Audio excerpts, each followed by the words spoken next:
Does the truth possess perhaps a higher moral and ontological value than that of lies and imagination? Is it more virtuous, elevated above the mundane that surrounds it?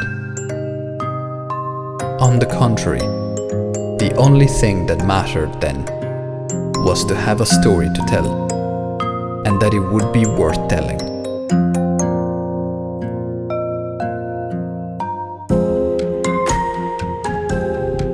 If we used all our energy for years and decades to fight a surface war, everything that remained buried below the Earth's crust carried on existing, procreating and replicating in great number, so that when the violent turmoil of the fighting above will have dissolved, the monsters we created in the belly of our hell will begin to make their way to the surface.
Gruppo Albatros il Filo presents The Mote and the Beam by Giuliano Adler.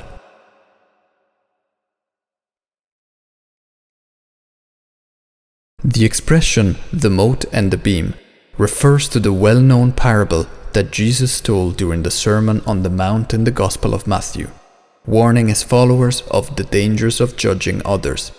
The following pages talk about human weakness, about the difficulty of establishing authentic and sincere relationships, about judgment and hypocrisy, about hiding behind masks for the sake of a quiet life. They also deal with our inability to know the truth about what others think of us, and describe how we fluctuate in a bubble of carelessness and unconsciousness, suffocating emotions and feelings behind fake smiles. The beam is there, distorting reality, and imprisoning us in an ever-deepening solitude, while life around us is ready to explode in all its most disconcerting obviousness.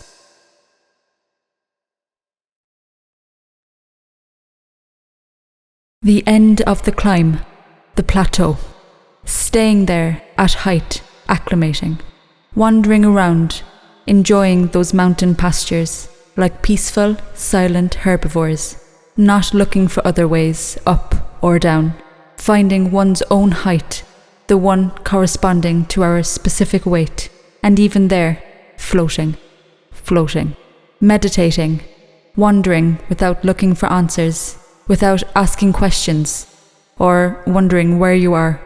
If we ask ourselves a question, it is a sign that we are not in our own dimension, and so off we go, back to another transhumance.